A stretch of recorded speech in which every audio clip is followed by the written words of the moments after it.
What's happening on the American political right? The overwhelming majority of Republicans have been pro-Israel for the last few decades. With few exceptions, the same was true of most leading conservative pundits. But in the last couple of months, it's become obvious that not only has the pro-Israel consensus on the right been shattered, but that leading conservative voices think that the antisemitism of people like Tucker Carlson and Candace Owens, and even the more extreme neo-Nazi Groypers led by Fuentes, is something that reasonable people ought to agree to disagree about, rather than a moral contagion that needs to be contained and expelled from the political mainstream. How is it that even a bastion of conservative and pro-Israel advocacy like the Heritage Foundation found it difficult, if not impossible, to distance themselves from open Jew hatred? Today, on Think Twice, we take a deep dive into the troubling divide on the right and what to do about it, with leading commentator Josh Hammer.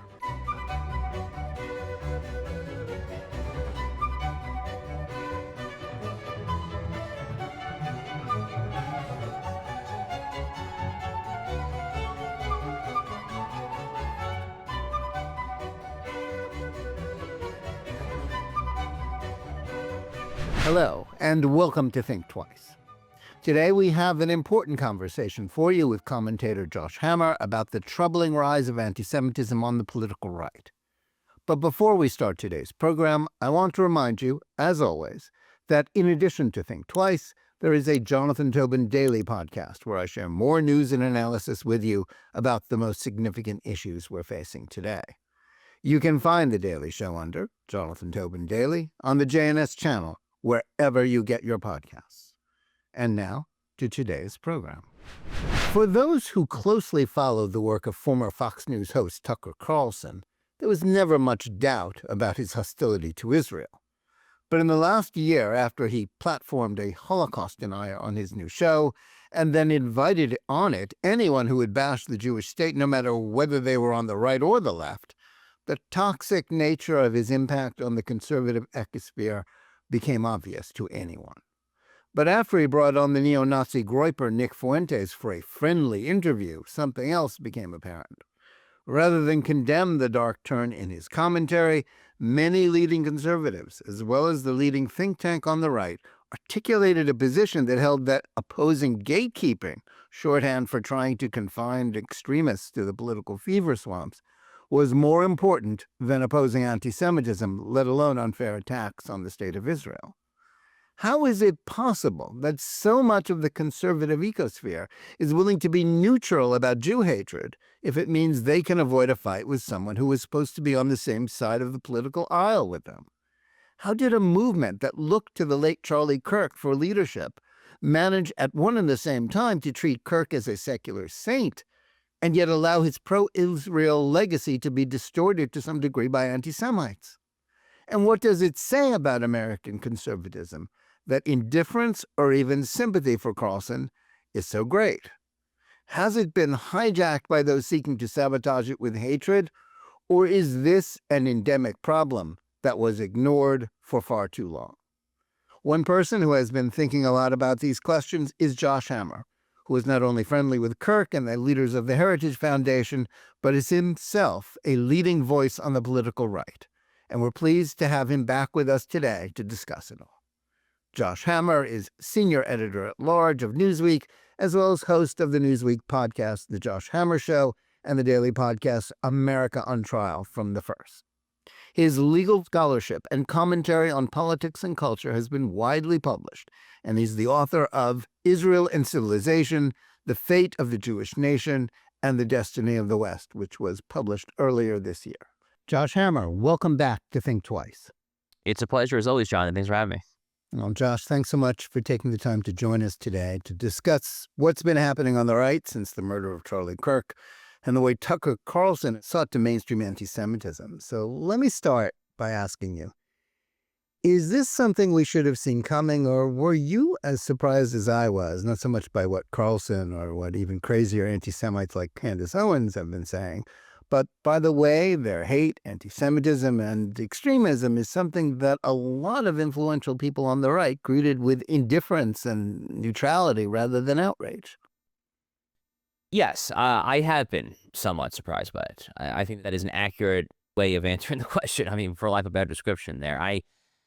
Maybe we should have seen it coming a little bit longer. Jonathan, let's not forget that there were some small indications of this on the real fringe. I mean, I think back to the 2016 presidential election cycle.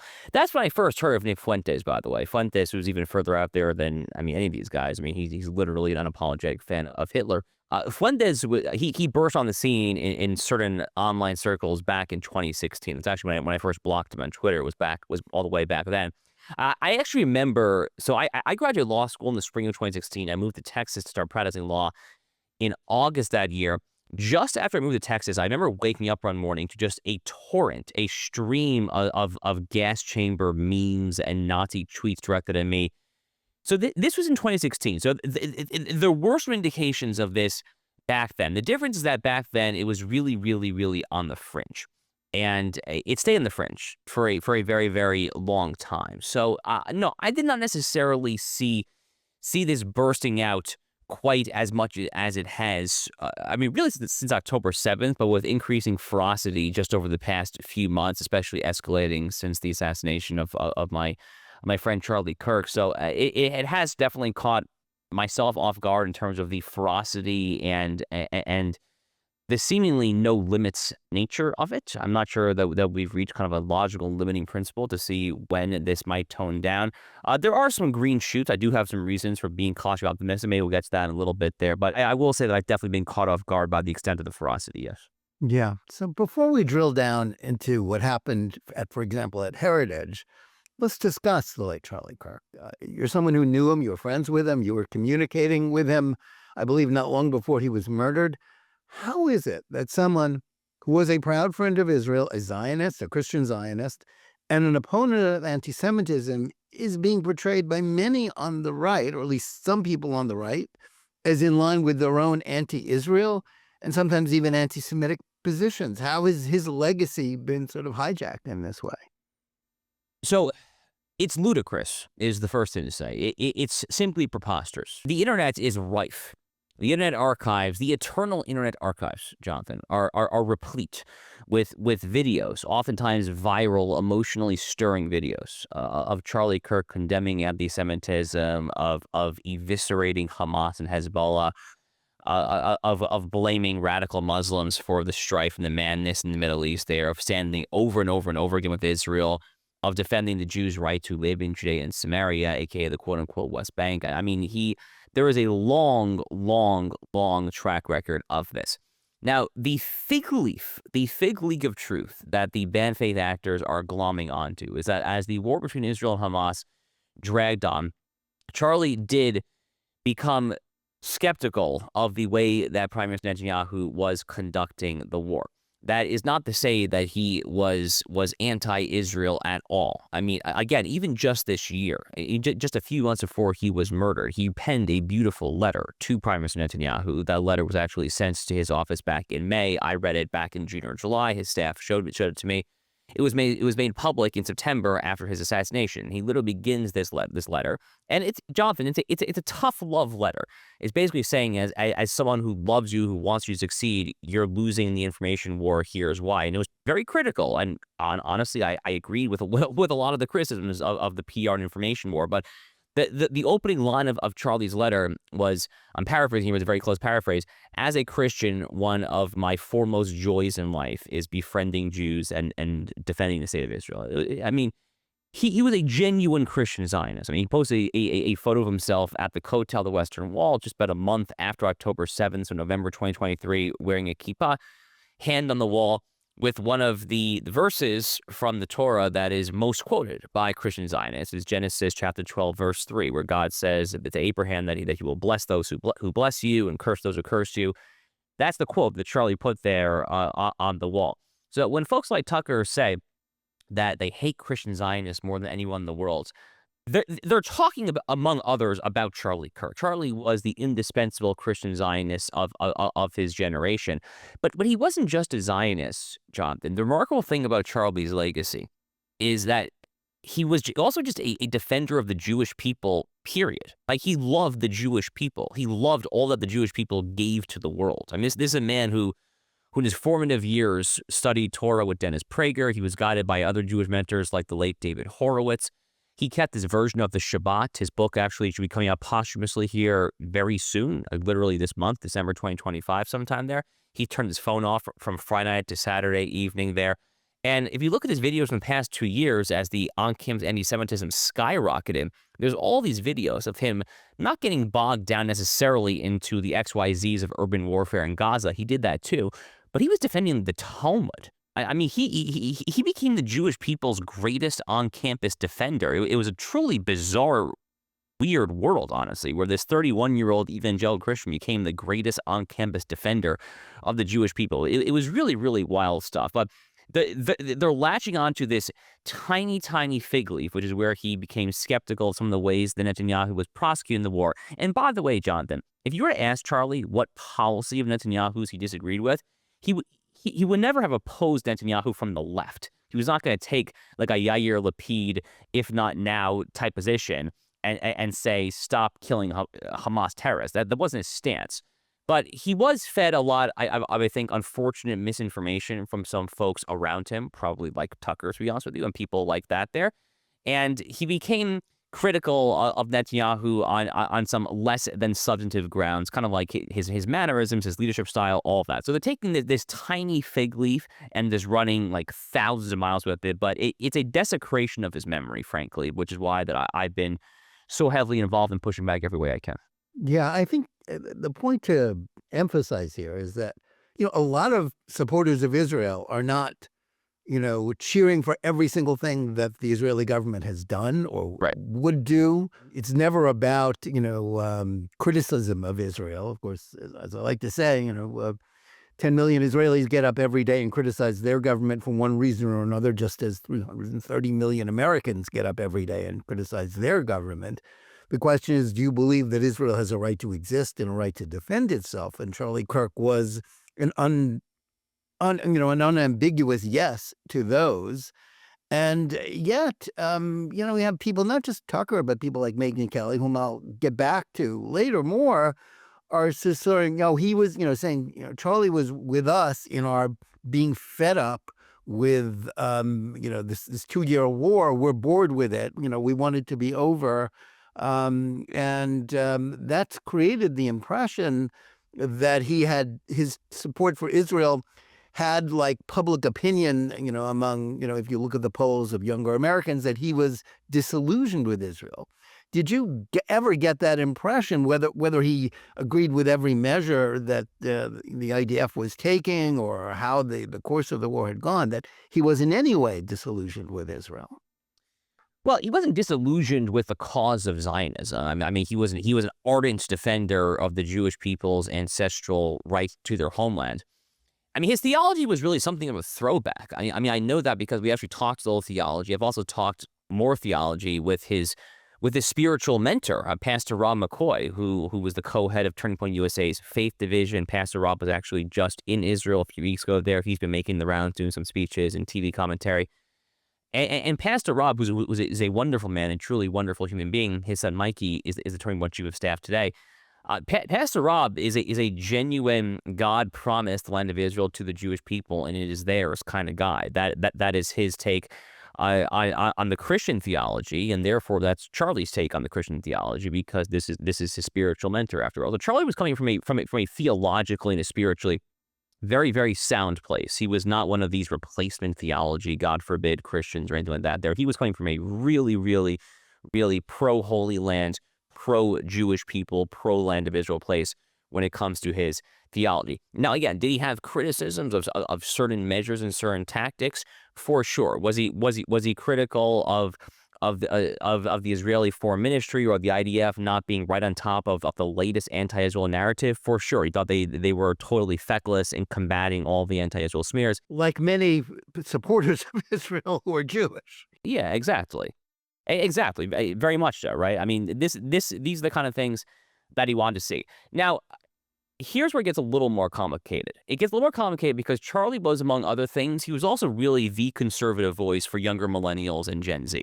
And Charlie was a big believer, or not a big believer, a big follower of polls. He followed polls very, very closely. And he did see, and he fully understood that Gen Z and younger millennials were drifting away from Israel. Now, this didn't cause him to drift away from Israel, but it caused him great vexation and great concern, which is why he brought in people like me to discuss these issues with great frequency. So this somewhat infamous WhatsApp chat that leaked to Candace Owens, Charlie Kirk started this WhatsApp chat. He called it Saving Civilization because he viewed the four anchors of Western civilization as Judaism, Christianity, the United States of America, and Israel. And he was all about saving civilization there. So we were constantly trading ideas, very candid kind of off-record conversations about how to try to turn this ship around on behalf of the Ecumenical Jewish-Christian Alliance, U.S.-Israel relations, and all of that there. So he really was very, very concerned about these issues. And at times, Charlie also knew, Jonathan, here's where it gets even more complicated. He knew that if he were to take, let's call it the maximalist pro-Israel position every time, he was sad enough to know that if he took, let's call it the Mark Levin, Ben Shapiro position, I'm good friends with both Mark and Ben. I'm not picking on them. But let's say if Charlie knew that if he took the Mark or Ben position every time, then he knew that he would lose credibility in the eyes of those who he ultimately needed to persuade. So he actually needed to kind of do this like whole little kind of song and dance routine. He was very savvy. He read the polls very closely. He spoke to a lot of college kids. He knew kind of what he had to do to maintain enough credibility to then really, when it really mattered, when push comes to shove, when the rubber meets the road, really kind of then carry the day for the pro-civilization argument.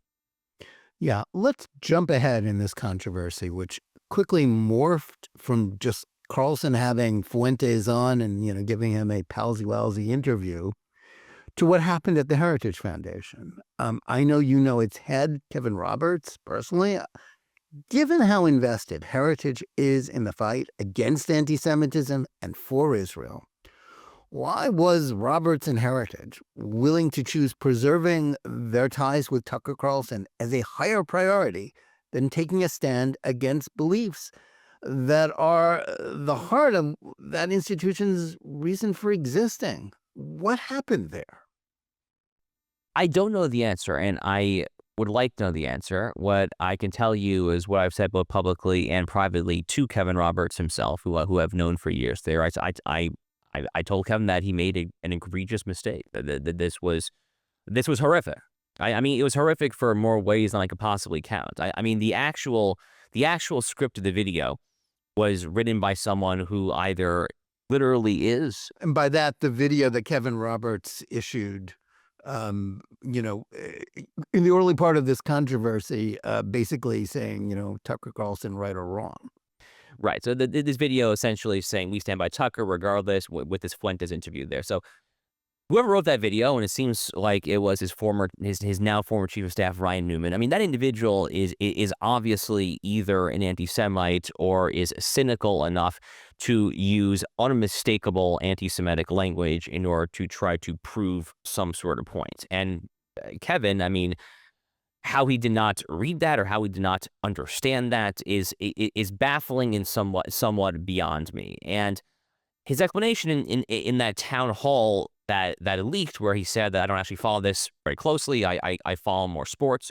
I mean, look, I'm a big sports fan, Jonathan. We both follow sports a lot too. Yeah, right. You and I both follow sports too, but we know enough about this to know that interviewing Nick Fuentes in a very friendly interview is bad, like really, really, really bad. So right, and it's it was the defense almost seemed sort of a Ron Burgundy anchorman, like I'll read anything on the teleprompter in front of me, and it's like I don't believe that. I mean, Kevin Roberts is a really, really smart guy. Right. So. I mean, he genuinely just must not have read it, or he just failed to see the unmistakable warning signs. I mean, there's no satisfying explanation here, unfortunately. There really is not. And it really brings me no particular pleasure to say these things. I was one of the earliest guests on Kevin's show. There's actually a photo of me on Kevin's show hanging on the ground floor of the Heritage Foundation's headquarters in D.C., literally to this day. We've had any number of very pleasant conversations. He was gracious enough to take a phone call after this whole controversy. We spoke for 35, 40 minutes or whatnot there. I explained to him exactly why I thought what happened was so terrible. I explained to him also very clearly just how big a problem and threat Tucker Carlson is. I told him what I've said publicly, which that Tucker Carlson is the most dangerous anti-Semite in American history. He blows Father Coughlin, Henry Ford out of the water at this point there. And he's really the single most dangerous man in all of America. I've said all this to Kevin and many others kind of close-ish to Tucker as well. So I think, John, at this point, that Kevin knows that he made a very, very, very bad blunder. I think the question for Heritage is, how do you clean up this mess? Because they've already lost a lot of Jewish organizations when it comes to their affiliations, when it comes to the anti-Semitism task force. You've had groups like Young Jewish Conservatives, ZOA, Zionist Organization of America, a lot of others who basically said, no, we're not going to partner with Heritage on anything there. I've heard anecdotally that they're hemorrhaging a lot of donation dollars, and a lot of high-profile scholars have left. Robert George being just one. Robbie George resigned from the board. Yeah, so it's not good. This is a massive, massive, massive unforced error, and if there's a way to turn around, great. I would welcome that, because I personally have had many good experiences with the Heritage Foundation, especially under Kevin Roberts prior to this. I've done numerous events at Heritage there. I have a Heritage Foundation tie in my tie closet that Kevin gave me. I mean, I want to see this succeed, but this was a really bad mistake. Yeah, I mean, I think the context here that I think some of the people who came late to the whole issue is that Heritage has been on the cutting edge of pushing back against anti-Semitism in the last few years. It's Project Esther. They were, really on top of what was going on in the campuses and how to combat it, guiding the Trump administration's efforts to push back against woke anti-Semitism. Sorry to cut you off, but that's the key phrase right there, is woke anti-Semitism. A lot of these folks were just totally off guard by the very rapid, especially post Charlie Kirk, rise of it on the right. I think that's kind of another element to this very complicated story. Yeah, well, I think many of us were surprised, because we were focused on that as the real danger. And yet, as you rightly term him, Tucker Carlson is the most dangerous anti-Semite because he has so much mainstream influence. He has so many people, not merely pundits, but political leaders who are very loyal to him and are his friends. And, so what happened at Heritage, again, we have to go back. How can an organization that was so strong against anti-Semitism, which had taken in a real turn in recent years under Kevin Roberts, towards more activism along the right issues as far as I was concerned. And yet, just this morning I was, as you look at your X feed, and I saw someone post a video of him, Roberts, speaking in 2023 and speaking of Pat Buchanan as his hero. And I was like, oh, well, maybe we're getting closer to what the problem is. Maybe we misread Kevin Roberts. Is that possible? So I've heard Kevin say this personally. So his first presidential campaign that he ever got involved with back in 92, I guess probably was, or 96, one of those years, was Pat Buchanan. He was like a fresh out of college guy in his 20s. Here's the deal with Pat Buchanan. Was Pat Buchanan anti-Semitic? Yes, 1,000%. I mean, unmistakably so. No one, I think, by the way, there's this amazing clip, I'm sure you've seen it, of a very young Tucker Carlson working for Bill Kristol at the Weekly Standard, in the old Tucker Carlson bow ties, kind of grainy C-SPAN footage. Tucker going on this amazing 3-minute-ish rant about how Pat Buchanan only criticizes Goldman Sachs, but never Morgan Stanley. I wonder what that's about there. It's one of the most delectable pieces of footage on the entire internet today. So was Buchanan anti-Semite? 1,000%. Was he also prescient, I would argue, about lots of other things happening in America, especially when it comes to crime and immigration? Yeah, 1,000% as well. And I will say that in my own private life, I do have a lot of Christian friends who, I'm not sure if they would call themselves Buchanan fans or they're sympathetic to Buchanan, but they're not focusing on his obvious anti-Semitism there. They're focusing more on a lot of his quote-unquote cultural issues, a lot of his kind of domestic issues, his ferocity that he fought the right to life issue for, immigration, things like that there. So that to me is not necessarily kind of a telltale sign that someone is anti-Semitic. I actually have a couple of Jewish friends. My dear friend David Azarad of Hillsdale College, Elliot Resnick, former editor of Jewish Press. I've heard them both describe themselves as Pat Buchanan fans as well. I mean, there's a little asterisk there, right? I mean, a fan, but for one major part of his legacy. So, but all that to say, Jonathan, I don't think that's necessarily kind of ipso facto. That's not necessarily kind of a warning sign in and of itself there. Okay. Hmm. To me, this was just, I mean, something like a former university president, which Kevin Roberts was, of Wyoming Catholic College, a literal professor of history. I mean, how you don't see this script that the chief of staff gives you and say, "Wow, this is like Der Stürmer, like Nazi newspaper as there." How your alarm bells don't go off. To me, that's the problem. But I don't think it's coming from animus. I don't think it's coming from a place like that. No, I don't disagree about that. I will say, just one more point about that. And Pat Buchanan, I think about 25 years ago, he wrote a book about World War II, in which he made the same arguments about Churchill being the villain of World War II and the Nazis basically being innocent victims, and how America and Britain shouldn't have fought the Nazis, which is more or less what Nick Fuentes and increasingly Tucker Carlson himself have been saying lately. So this doesn't come out of nowhere.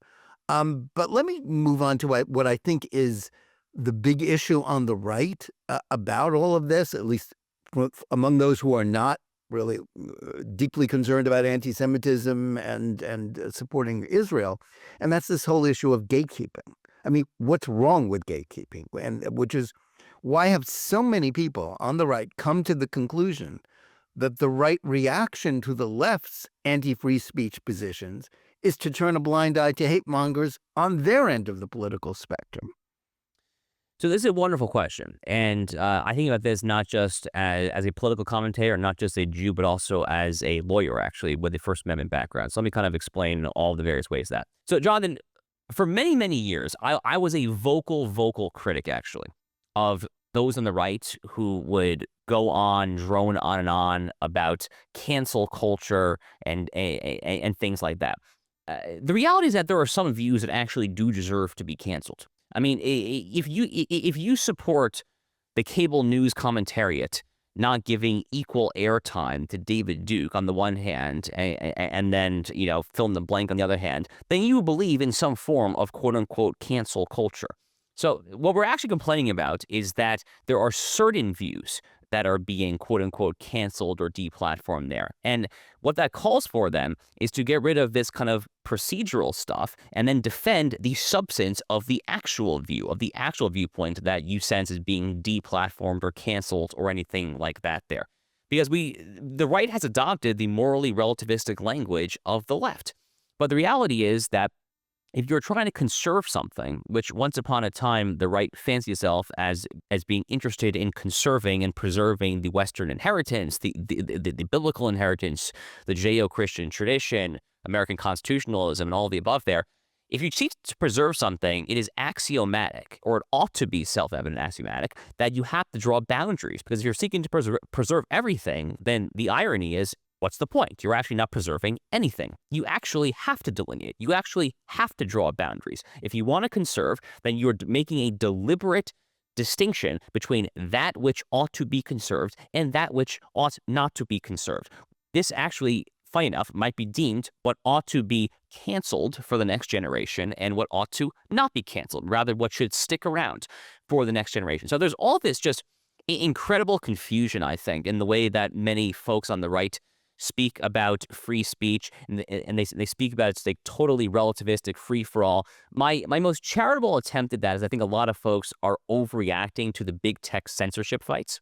Is that they're looking at the ways that people like Zuckerberg at Facebook or Jack Dorsey and the ancient regime at Twitter used to censor with impunity when it comes to conservative voices. And they just see anyone who's vaguely coded as being quote unquote on the right, and they say, "Oh, that's cancellation there." But even if you accept that cancellation is a bad thing, which again, I don't actually accept that at all, to be honest with you. But even if you accept that's a bad thing, there is a huge distinction between saying that a neo-Nazi like Nick Fuentes shouldn't be canceled from spewing his vile from a public sidewalk or a public park, where the First Amendment does apply more clearly. That's a big difference than saying that, for instance, let's call it the Heritage Foundation has to just say that any attempt to criticize a proverbial kind of sexual act done to this guy by the podcaster, that condemning that is an attempt at cancellation. I mean, these two things are simply not the same. They are very, very, very, very different there. And finally, again, it ought to be very clear to those on the right that there's no such thing also as any paradigm, where you can fit in all things at once. That's a very vague description, so let me kind of elaborate there. Back during kind of the education fight, when Chris Rufo was reading this charge against critical race theory, I think one of our arguments that we made was that if you look at an educational school curriculum or a high school curriculum there, you literally can't fit everything in. I mean, there's history class is 45, 50 minutes there. You are going to make choices as to what to include and what to not include there. It ends up actually being something of a zero-sum game when you're making a decision about what to put in a curriculum, when you're making a decision about what to put on the internet, about who to sponsor monetarily with a podcast there. These are all value judgments. They are ultimately all value judgments, and the relevant value judgment question is that which ought to be conserved and that which ought not to be conserved. Clearly, I would argue, Nick Fuentes deserves not to be conserved. Yeah, absolutely. I think this also is partly, a result of the sea change in conservative opinion and a more populist approach, which I think in many ways was long overdue because of the failures of the GOP establishment of, the George W. Bush era. And that a lot of people took on the idea that, well, just let anybody say anything. There should be no more gatekeepers. There should be no more leaders. And it kind of went against one of the traditions of a modern American conservatism, which dates back to William F. Buckley, who may be, to the people in Turning Point USA, he may be ancient history, but, he's still very much, he's the foundational person of modern American conservatism, who took it as his job in crafting a conservative movement that could take power in this country, as it did, that he had to gatekeep. He had to throw the John Birch Society and, the lunatics on the far right out of the conservative movement, and National Review, which was then the only real conservative, mainstream opinion magazine in the early 60s. And then again, around 1990, when he did the same to Pat Buchanan and Joe Sobran for their antisemitism. And that was considered a glory of a modern America. It was something that, conservatives like myself always took pride in, that they were not, that this movement had not been taken over, been infiltrated by lunatics. And yet now we're acting as if that was a bad thing, that, every, 1,000 flowers should bloom, even if they're nuts. Right. You're totally right. Look, the kernel of truth is that it can be a slippery slope, right? But reasonable people are capable of using common sense and good old-fashioned reason, discernment, judgment to draw a line between someone who is actually an anti-Semite, who is actually a racist, who is actually a misogynist, et cetera, et cetera. Fuentes fits all those categories, by the way. A reasonable person can make a distinction between that and someone who opposes critical race theory, or even opposes U.S. aid to Israel. Fine, that doesn't make you an anti-Semite. I mean, that's a public policy debate. Again, reasonable people can make a distinction between having a public policy debate about what U.S. aid to Israel should be, or really what U.S. geostrategy should be in the region more generally. That's fine. Let's have that conversation. There's a big difference between that and someone who self-describes on X as Team Hitler, as someone who has infamously compared Jews slaughtered by the Nazis to cookies burning in oven during the Holocaust, and has just asked questions about whether or not this number of cookies, aka murdered Jews, is possible to actually reach 6 million. So, I miss those days where common sense actually reigns. Part of the difference, I think to me, the single biggest difference between the two examples that you gave, even the 1990s, which is around the advent of the modern internet era and all that there, the conservative world is so greatly fractured today. There are a million different publications, a million different Substackers, YouTubers, podcasters, writers, this, that, there. There's not a singular William F. Buckley Jr. type figure. There's really just not. I mean, Rush Limbaugh probably would have been the closest, and he's been passed away now for over 5 years. May his memory be a blessing. But there's not a singular leader today who really comes to mind.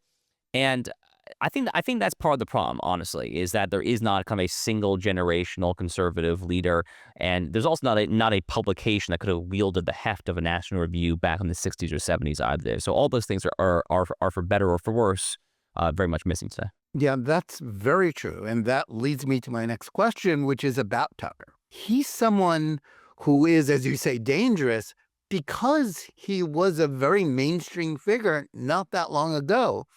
He's someone who played a major leadership role for conservatives during the Black Lives Matter summer in 2020. I think, then I thought of him as sort of the tribune of conservatism at a time when a lot of people on the right had their heads down and were afraid of the woke mob. But since then, he's gone down a rather bizarre extremist rabbit hole. The question is, was this always who he was? I tend to think yes, but his ability to function as such a rallying figure for many on the right at a moment of genuine crisis in this country's history kind of gives him a lot of credibility, not just with, ordinary viewers or listeners, but with people, in the political mainstream, leading politicians, not least, shall we say, President Trump, that he's been able to survive all this, and they're just still non-judgmental about him. Well, Jonathan, I'm going to please your viewers. You were ahead of the curve on this one, my friend. I remember actually getting lunch with you and a few others in January 2023, so almost 3 years ago now, when you were down here in South Florida, where I live, for a speaking event. And the topic of Tucker came up in conversation, and you were explaining why you thought that he actually probably was anti-Semitic. And one other friend of mine, I won't name him, but we were pushing back on you. We said, "Oh, that's crazy. I mean, he just doesn't talk about foreign policy." And I said the same thing over the years to a couple of others who I won't name, but kind of high-profile Jewish conservatives who kind of saw this coming as well. For a long time, I refused to believe it, and I pushed back and pushed back and pushed back. But since he was fired by Fox, and by the way, if I haven't said so already, I'm sorry for doubting you. You were tragically. That's quite all right. Yeah, tragically, you were, of course, correct on this. But I mean, there's obviously no denying now. I mean, I've been one of the most outspoken vocal critics of Tucker's turn. I really pull no punches, frankly. His brother, Buckley, I turned my phone back on from Shabbat, actually, this past Shabbat, and I kind of turned on to like 3 or 4 Buckley Carlson tweets at me, saying all sorts of disgusting stuff to me. So Tucker now has his brother Buckley kind of doing his online dirty work and attacking me. I mean, the whole thing is just so sordid. Look, to answer your question, I do think that there probably were indications of this for a very long time. If you go back and you study Tucker's Fox News show seriously, which clearly you did more than I did, and like you, I was a huge fan of I was a former guest. I went on his show once, actually, ironically, to criticize Jonathan Greenblatt of the ADL. Who deserved the criticism. Deserves criticism, for sure, but it is kind of ironic that he brought on a Jew to criticize another Jew, right? So, I mean, there's that as well. But if you look back and you look at a lot of the guests that he brought on there, he brought on Max Blumenthal once. Jackson Hinkle, this little kid who has 6 million whatever followers, who tweets about, like, sign me up for Hezbollah on the IRGC. Jackson Hinkle was given a platform on the Tucker Carlson show. Any number of kind of troubling other one-off guest appearances as well. And there's another anecdote that a friend told me about 1.5 years ago. Again, I'm not going to name my name here. I just don't want to come on the bus, but a radio commentator, radio host, told me the story about how he was in D.C. during the Bush administration, called 03, 04, sometime around then there.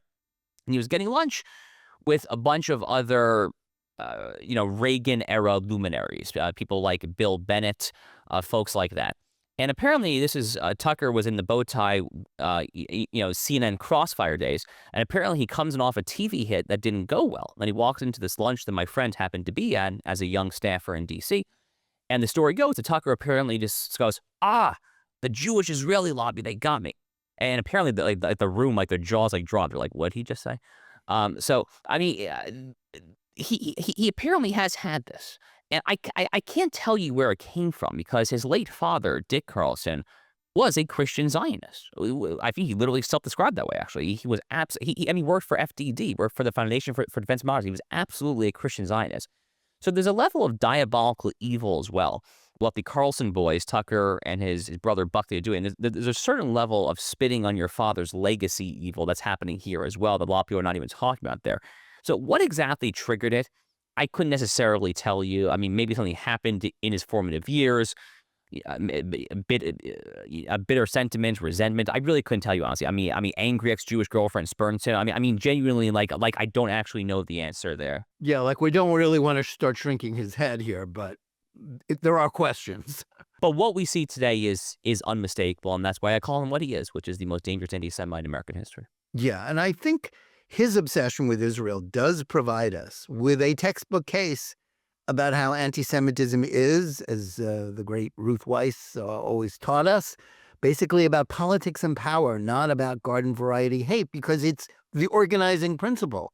If you look at the people he has on his show, and lately he'll have anybody, as long as they have something bad to say about Israel. Even, I think last week, George Galloway, the hard left, sort of pro-Islamist former British member of parliament, it's like, what has that got to do with any variety of American conservatism? Really nothing. George Stephanopoulos' sister, who is this anti-Israel nun, and he was like, what has that got to do with anything? They all hate Israel. The organizing principle of Tucker Carlson's worldview is Israel and the Jews, nothing else.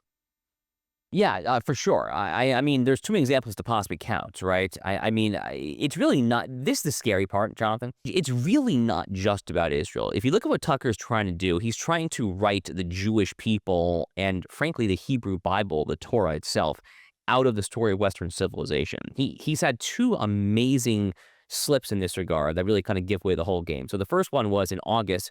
He had on his show a guest named Cliff Nelty, who's a theologian, a Christian pastor. He's been doing kind of campus missionary stuff for the past 4 decades, give or take. And Tucker has this amazing concession where he says, I just finished reading the Old Testament for the first time last year. First of all, let's pause there. You call yourself a Christian and you just read roughly 75% of your Bible for the first time in like your mid-50s, whatever. I mean, that's interesting in and of itself, but hold that aside. Then he continues and he says, and I was shocked. I was shocked at the violence and the gore and the genocide. Now, the pastor, Cliff Nelty, to his great credit, did not take the bait at all. He pushed back and said, that's not my reading, et cetera, there.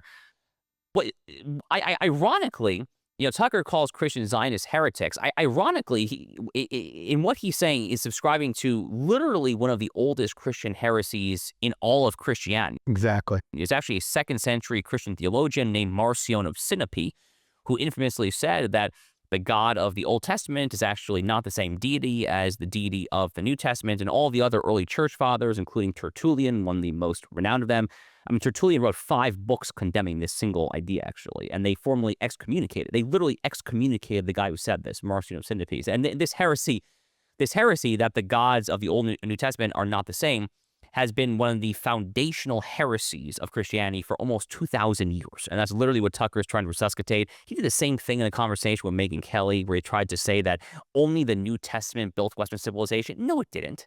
No, it didn't. I go to Philadelphia, dude.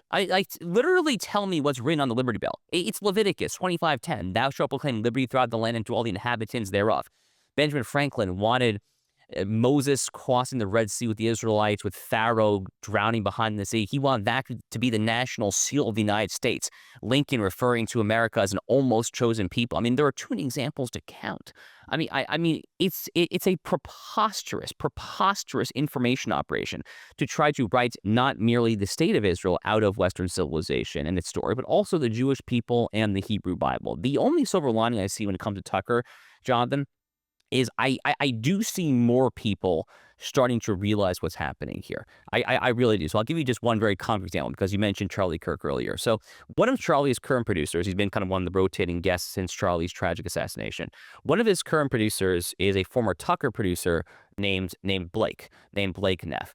And, look, Blake and I are very friendly. I don't know him super personally there. My understanding is that, let's say he does not necessarily share Charlie's views on Israel. Okay, that's a very polite way of saying it. Again, I don't know Blake super well, but we're personally friendly, nice guys. Blake actually, on Thanksgiving Day, took to Twitter to criticize his former boss, Tucker, in very public, brutal terms, actually. And Tucker was doing this whole thing with Piers Morgan, talking about, Hitler really just wanted to battle the communists in World War II. And Blake, Charlie's producer, went off on him. And to me, that was wow, that's a very interesting data point, actually. And this guy's a former Tucker producer himself, does not necessarily share Charlie's views on the state of Israel. And this is way too crazy for even him there. So I've seen some other data points like this as well. So that is one of my major causes for hope right now, but nonetheless, the damage that he is doing is tragically incalculable, and it's really all hands on deck to try to present the truth to respond to his series of monstrous lies. Yeah. Now, I agree. I think, and I've written as much. I think Carlson's target is the Judeo-Christian heritage, the whole idea of it, and something that you wrote about in your book. That's what makes him so dangerous. Now, he's one thing. Candace Owens is something even crazier, as you have learned with her attacks on you. But my question is, why have other really much more mainstream conservative pundits like Megyn Kelly and Matt Walsh, people who ought to know better, more worried about alienating Tucker than they are in opposing his hateful stands? What's going on there? So I think my basic take on this, Jonathan, is that every individual is different. I think every individual has their own kind of calculations. They're not all driven by the same thing. I think some people say, oh, it's just foreign money, it's just Qatar. That's probably true for some people, but to try to say that all these folks have the same cause, I think it's kind of cope, to be honest with you. So Tucker, as we discussed, I do think has this real kind of decades long kind of simmering under the surface animus that has finally kind of creeped out into the open. Candace Owens seems to have genuinely lost her mind. I mean, she like actually needs psychiatric help.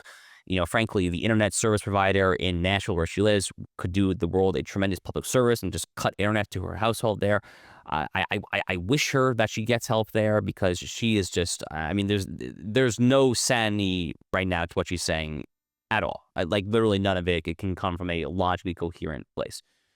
Other folks are just kind of playing the cynical clicks game. So, Matt Gaetz, for instance, Matt Gaetz, former congressman from Florida, Matt Gaetz had me on his One America News show back in March when my book came out for a very, very friendly interview, a long 15, 16-minute TV segment called my book A Battle Map to Save Western Civilization. And then by June, 3 months later, he was tweeting about Jewish supremacy in the Holy Land there. Now, is Matt Gaetz, does he harbor hatred of the Jews in his heart? Maybe. I've met him. I can't say I know him well. I think the simpler explanation is that he's just grossly cynical and just willing to play the clicks game. I had another podcast tell me recently. He said, Josh, if I put the word Israel in my YouTube episode title, I will get 5 times as many views. And that's a very rough estimate there, but there's something to be said for people that are just so deeply cynical. They're just playing the algorithms. They're playing the Pakistani bots. They're just trying to do that there. Megyn Kelly is one instance where I do think that she ultimately is about Megyn Kelly, that she is about cynicism. Megyn Kelly now is holding herself out as being the true kind of tribune of MAGA, that all these other folks who are criticizing Tucker are insufficiently MAGA. Megyn Kelly was MAGA as of like 5 minutes ago. I mean, she was a deeply centrist commentator, center right at the most, on Fox News. She famously sparred with Trump in the very first presidential debate back in August of 2015. When she was at NBC News in that brief, ill-fated tenure, there was this clip that went around recently of her welcoming on these transgender teenagers to applaud them for their courage for being transgender. I mean, it's all just a deeply cynical, self-serving ruse. Matt Walsh, and I used to be Matt's colleague at the Daily Wire, again, very personally nice guy.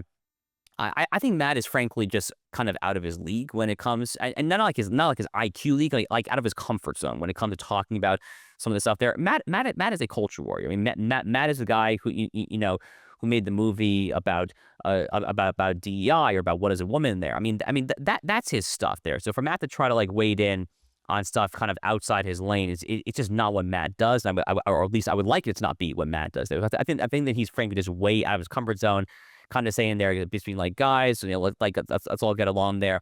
It's not the mature thing. It's not kind of the sensible thing to do. But I don't think that there's necessarily animus or even necessarily cynicism coming from Matt's heart there. So again, kind of zooming out there, I generally try to I really try to take every single person and try to kind of analyze differently what's going on there. Some is animus, some is insanity, some are algorithms, and kind of all of the above, I guess. Yeah, and I think in each case it adds up to somebody who's, for one reason or another, being, basically neutral about anti-Semitism. Now, one of the other arguments that some of Tucker's defenders have tried to use is that this is a debate about foreign policy.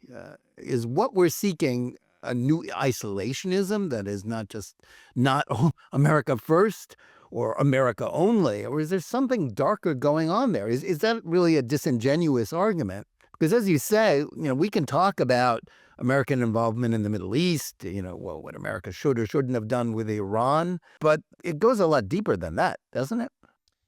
Look, so debates about foreign policy go back as far as the country, frankly, right? I mean, the country, as far as the modern post-World War II conservative movement, I mean, debating foreign policy is entirely fair game.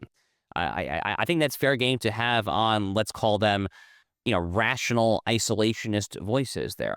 I mean, that is a viewpoint that ought to be considered, and there is a long pedigree of that viewpoint there. The old Taft Republicans. I mean, there definitely is a very old pedigree in Republican thinking along those lines there.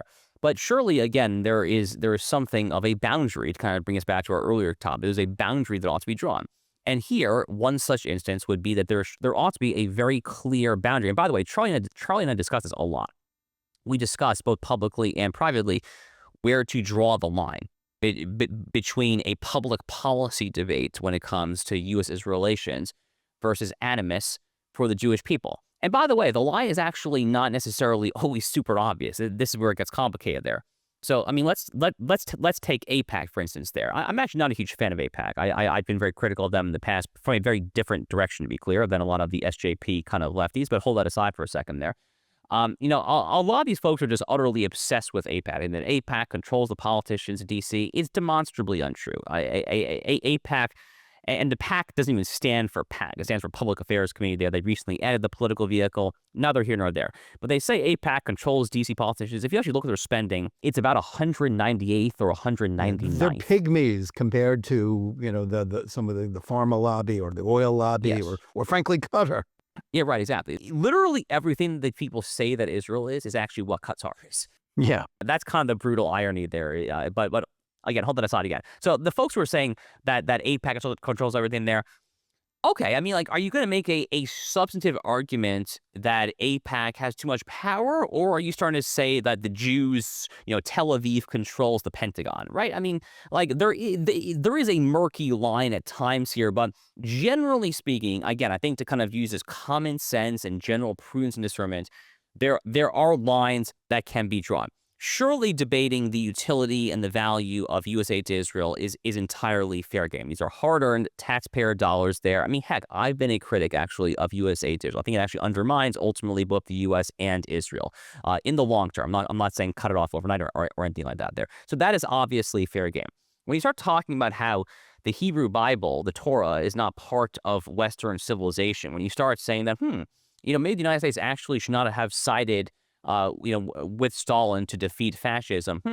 I mean, then you start adding in some other data points as well there, and these data points start to add up. So, policing this is not always easy. Charlie himself was quite good at this, actually. I thought, but it's what we have to do. We have to try and say that there are some things that are totally fair game to debate, and there are some things that are not.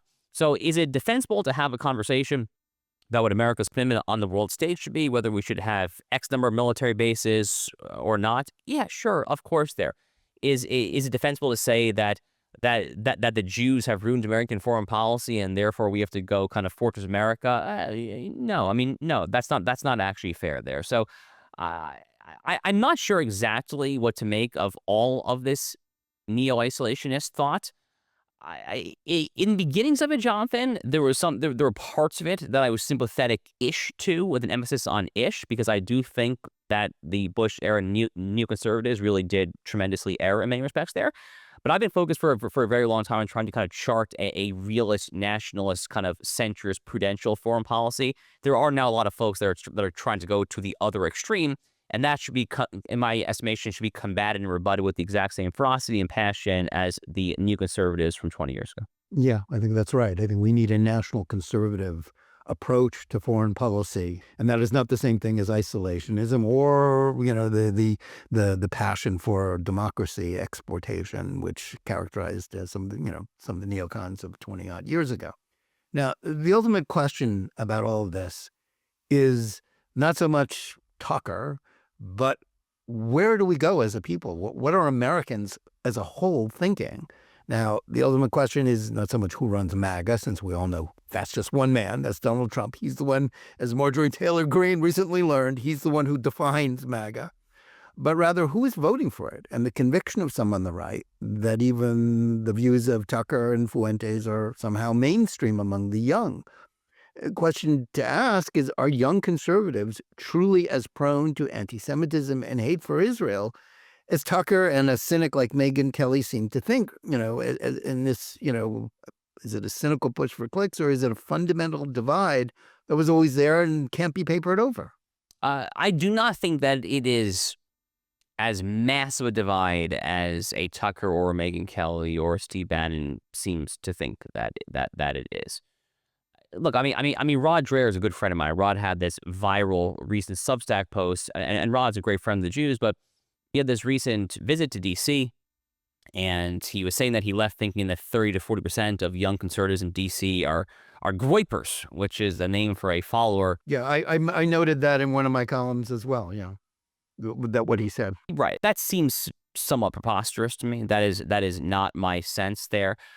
Look, if you're going to define the word Groyper so broadly as to mean that you have some sort of suspicion of American foreign involvement, then fine. But that's not the definition of what a Groyper is. A Groyper is a devoted fan of this young-will, neo-Nazi, dripping racist misogynist in the suburbs of Chicago, Nick Fuentes. So I don't think it's quite that bad.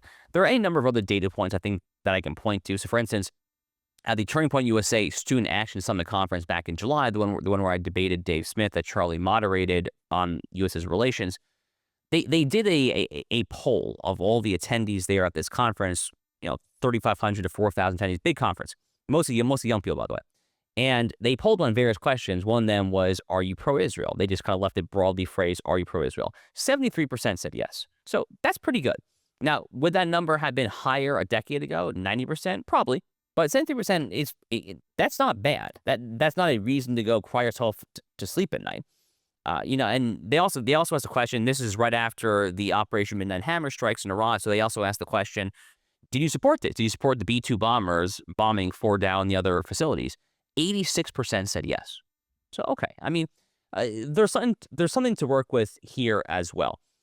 There obviously is a strand of folks who are somewhat radicalized, when it comes to basically all of these issues. And to me, that's actually part of the game here. I don't think that the Tuckers of the world are just trying to fracture the Jewish-Christian alliance. They clearly are trying to do that. They very, very clearly are trying to get the Christians to turn on the Jews. But I mentioned his jab at Christian Zionists earlier, where he said that he hates them more than anyone on the face of the earth, like literally, apparently more than Al-Qaeda, Boko Haram. I mean, crazy stuff, right? And I believe that that's how he feels, clearly. Probably. And Christian Zionist is a very fancy way of saying the Republican Party voting base, like the MAGA voting base. I mean, it's either a majority or at least a plurality of the MAGA voting base are literally Christians who are Zionists, insofar as they are Christians who believe that the state of Israel has a right to exist, which is all it means to be a Zionist. So if you take Tucker at his word, and I've seen this coming for a while now, what they're actually trying to do, Jonathan, in my estimation, is they're not just trying to fracture the Jewish-Christian alliance, which they are. They're also trying to destroy MAGA. These are anti-MAGA folks, ultimately, at the core. They don't like MAGA. They don't like the current iteration of the American right. They don't like the current iteration of the conservative movement. They're fundamentally trying to burn all of it down and build something in its ashes. There's actually an article in the PaleoCon Buchananite publication, The American Conservative. There's a column back in July that kind of gave away the game, actually. It was in the context of the Iran strikes and the Epstein files, and the column was titled MAGA versus Ultra MAGA. So the claim is that these folks, they're the true MAGA, right? They're Ultra MAGA, but MAGA has been diluted and watered down. Now, what is the actual goal here? I couldn't tell you. I mean, do they want to end the Republican Party as a political vehicle, the same way that Nigel Farage's Reform Party is set to supplant the Tories over in the UK? Maybe that might be the goal there. Do they want to have a co-opted GOP from within? Maybe. I mean, it's hard to say exactly what the goal is here, but they clearly do not like the current American right as it exists, and they want that to go away. Yeah, well, those are fair questions. Some things that you posed in your own writing. But that leads me to the next question is, okay, if Tucker is trying to blow up MAGA, Trump, to blow up the Trump movement, the question is, why is Trump neutral about this? And just as important, if not more important, what's going on with J.D. Vance? Why is his friendship with Tucker? And he has good reasons to be friendly with Tucker. Tucker was a great supporter of his Senate candidacy, in 2022, at a point where Tucker really had the platform at Fox News to help him.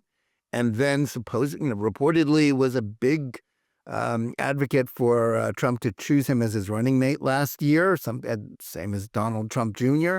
Why is J.D. Vance's friendship with Tucker more important than a need to avoid being pigeonholed as an ally of anti-Semites, considering the fact that it's pretty clear he's going to run for president in 2028?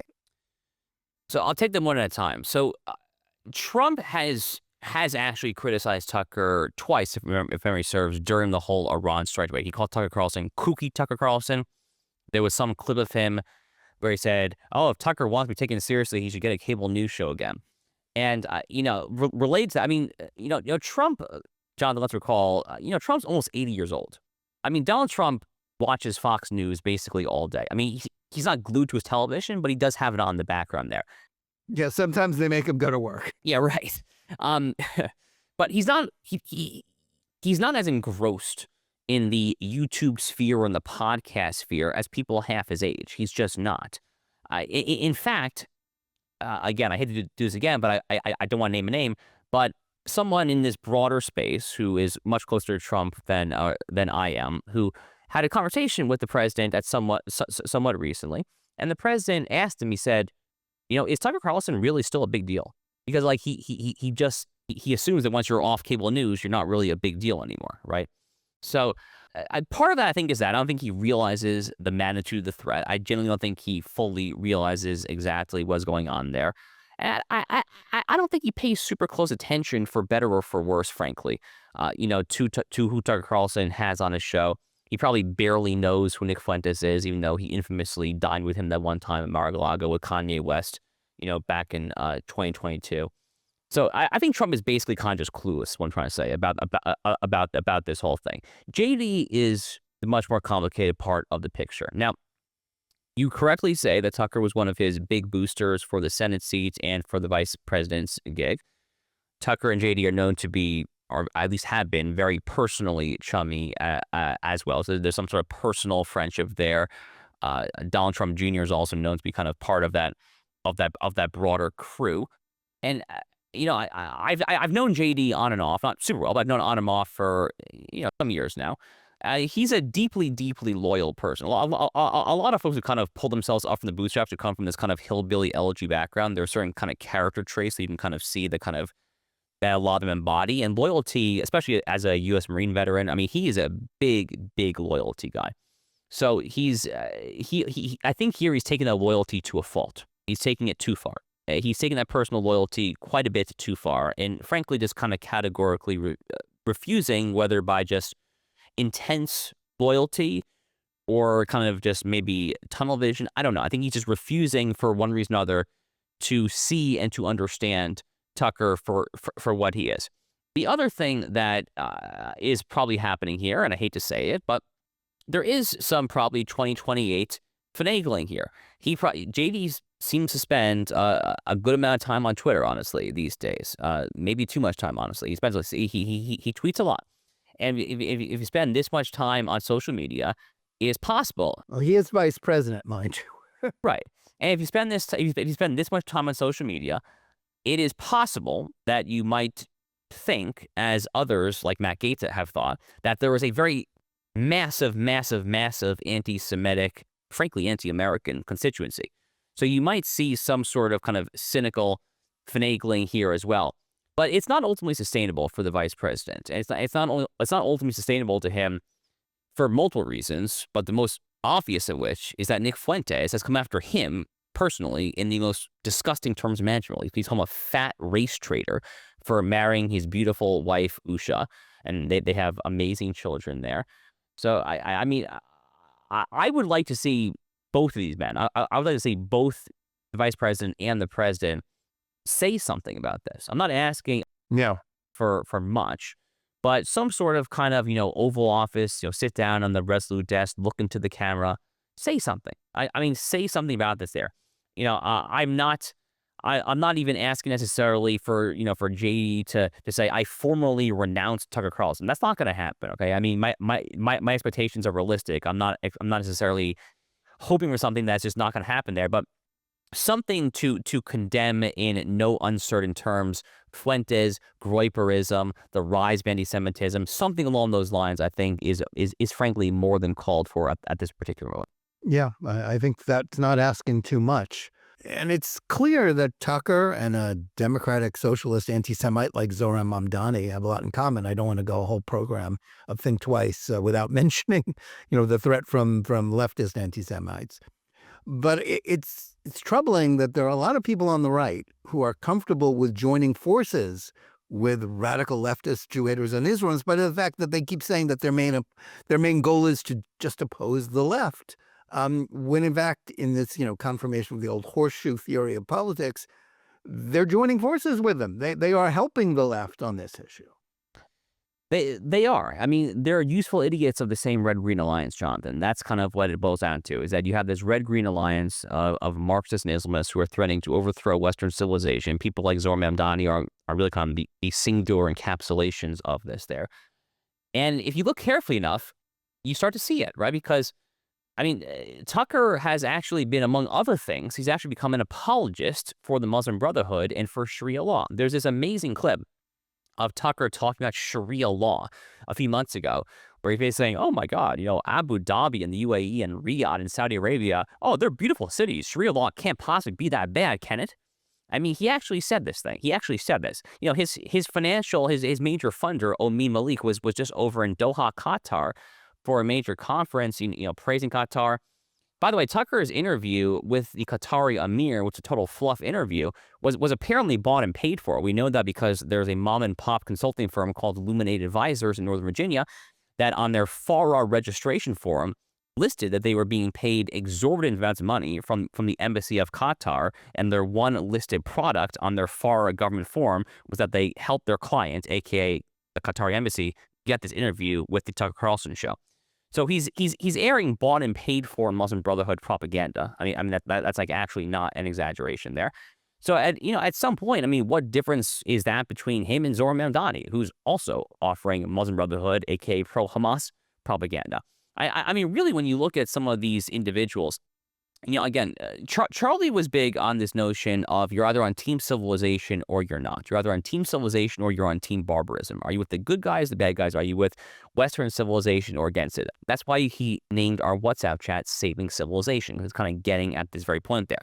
There is really no coherent way to look at the current musings of someone like a Tucker Carlson or a Candace Owens, and to say that these individuals are on Team Western civilization. How can you possibly conclude that? Tucker is flying to Moscow and is giving Bernie Sanders Soviet propaganda-style videos about how amazing the subway system and the supermarket are. He's giving fluff interviews to the president of Iran and the Emir of Qatar while he's excoriating Ted Cruz, like conservative champion Ted Cruz. How is that Team Western civilization? How is that Team Biblical Inheritance? How is that Team America? Make it make sense. You actually just you can't do it, honestly, right there. So, yeah, at best, these folks are just so stupid that they're useful idiots. At worst, they are just as much a part of Team Barbarism and Team Anti-Western Civilization as Zohran Mamdani, Rashida Tlaib, et cetera, et cetera. Yeah, my final question, as we've gone over time and what is, I think, has been a great conversation, who are the people who have done the right thing in terms of this controversy? At a time when we've spent the last hour talking about all the people who have either done the wrong thing or been silent. Who should we be giving credit to right now? And how does that figure in the future for both Republicans, conservatives, and American Jews? Great and very important question. Very, very important, because I think it's tremendously important that people who do good get their due, because you want to be incentivized to do more good. And, everyone likes comments, right? So it's just a very nice habit in general as human beings from one to the other. So look, there are any number of individuals who I think have been very outspoken on defense of team sanity. I mentioned Ted Cruz. So, of all the elected officials, he's probably been the single most outspoken of anyone, frankly, about the Tucker Carlson insanity. Seth Dillon of Babylon Bee, good friend of mine. Seth has been amazing. He's been absolutely heroic, frankly, in challenging Tucker and Candace and all of this garbage. Dana Lash, major syndicated radio host. Dana's been awesome. Her heart is 1,000% in the right place on all these issues. She's a real Christian, no scripture. Unlike Tucker and these total phonies and hacks. They've been amazing. Brandon Tatum, who I just had on my show recently, the Josh Hammer show. Brandon was fantastic. He did do a weird thing recently where he was kind of giving credence to Candace where she didn't really deserve credence, but overall, Brandon's a great guy and been fantastic on this particular issue. Those are some of the major names that come to mind. There are obviously any number of kind of other accounts as well, other people on social media, other writers, other podcasters. Those are kind of just some of the very first few names that really leaped to mind. Dinesh D'Souza, by the way, has also been incredible. He's been fantastic. Scott Jennings has been fantastic. I mean, look, there are still the majority, Jonathan, of the commentator, the chattering class. The majority of us on the commentator right have not lost our minds. Okay, I mean, the majority of us have not lost our minds. Most folks out there are still relatively sane. There are a lot of folks who are confused, who are equivocating, who maybe don't follow this as closely as you follow it or I follow it, who just don't like all of kind of the right on right. I mean, again, are these people on the right? I don't know. They don't. But they don't like the optics of what's going on there, and they much rather focus on the left. It's kind of a very simplistic view, but that's kind of just how they view it there. So not everyone really who's staying silent, I think, is necessarily has malice in his heart. There are some people who are just kind of just more simple-minded, frankly, when it comes to these matters there. But there have been a number of people who have been nothing short of heroic in making a stand there. I've named just a few of kind of the higher profile ones there, and they deserve our everlasting praise and our gratitude. Yes, I think you're absolutely right about that. Well, Josh, thanks for joining us today. Can you tell our viewers and listeners where they can follow your work and listen to you? Yeah, sure. So thanks, as always, Jonathan. So my show, The Josh Hammer Show, is on YouTube at Newsweek's YouTube page or wherever you get your podcasts. I write a weekly syndicated opinion column. It goes up at Newsweek, LA Times, Real Clear Politics, and elsewhere. I'm also senior counsel at the Article 3 Project, article3project.org, and my book is called Israel and Civilization, The Fate of the Jewish Nation and the Destiny of the West. Well, you should definitely follow Josh. We're in all those places. We also want to thank our audience. Please remember to tune in every day for Jonathan Tobin Daily Edition, which you can hear wherever you get your podcasts. And whether you're listening to us or watching us on any one of them, or watching us live on Facebook or X or on the JNS YouTube channel, please like and or subscribe to JNS, click on the bell for notifications, and give us good reviews. Please write to us at thinktwice@jns.org and let us know where you listen or watch the show and what you think about it. And remember, keep reading and thinking for yourself, and we'll see you again next week.